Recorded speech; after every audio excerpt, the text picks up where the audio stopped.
আপনার ড্রেসটা খুবই ইন্টারেস্টিং। Thank you. এটা আসলে প্লাস্টিকের না কিসের? আসলে এটাকে বলে ওয়াল ক্লথ টাইপের যে একটা পেপার আছে, ওই টাইপের, মানে ওই টাইপের আর কি। আপনি যদি একটু ঘুরে দেখান আমাদেরকে কাইন্ডলি। নাইস, ওয়াও, একটু একটু ঘুরে দেখান।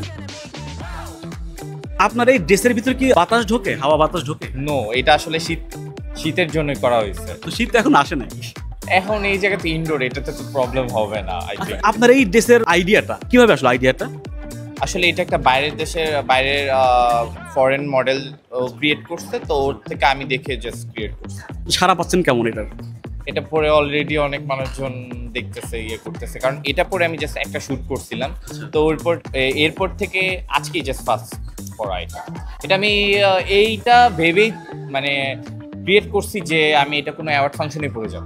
আমার ফেসবুকে আসলে পোস্ট করা আছে এই পিকচারগুলা, আমার যে শুটের পিকচারগুলা, ওরা সবাই নর্মালি ন্যাচারালি নিছে, যে পজিটিভ ফিডব্যাকই বেশি পাইছে। বাংলাদেশের এটা রিক্রিয়েট করা না, এটা ফার্স্ট আমি করছি। এটা বাইরের দেশে একটা ফরেন মডেল ও করছিল, তো ওই থেকে আমি আর কি এটা রিক্রিয়েট করছি। তো আপনি যে আসছেন, তো এই ড্রেসটা দেখে এখন পর্যন্ত কোনো মেয়ে কি ক্রাশ খেয়েছে আপনার উপরে?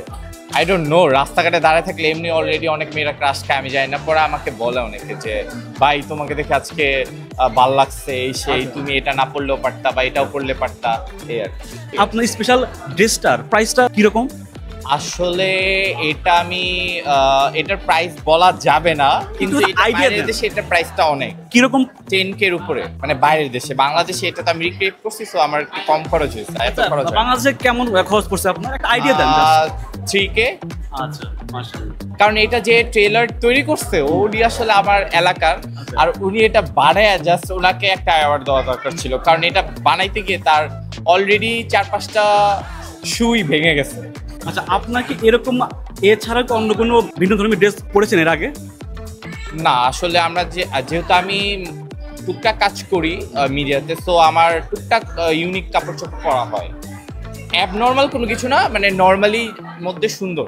যারা আপনার মানে পরিচয়টা এখনো জানে না, তাদের উদ্দেশ্যে আপনি কি বলবেন? আপনি মানে আসলে আমি এতদিন আমি আসতে চাই না, আমি অনেক দিন ধরে মিডিয়াতে কাজ করতেছি। আমি অনেক ভালো ভালো কিছু ক্লথিং ব্র্যান্ডের সাথে কাজ করেছি, প্লাস ওবিসি টিভিসি সব কিছু করেছি।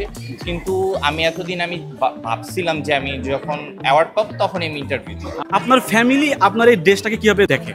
আমার ফ্যামিলি আমাকে ছোটবেলা থেকে দেখে অভ্যাস, তো ওরা জানে যে আমি মিডিয়াতে কাজ করি, আমার ইউনিক ড্রেস থাকবে। আমি প্রত্যেকটা আউটফিট, যদি কোনো ফাংশনের জন্য আউটফিট রেডি করি, তার আগে আমি আমার মা বাবাকে আগে দেখাই যে আম্মু এটা আমি রেডি করবো, এটা কিরকম হবে। তো আম্মু বলে যে তোর ইচ্ছা, এখন আমার যেটা ভালো লাগে সেটা। আচ্ছা, আমরা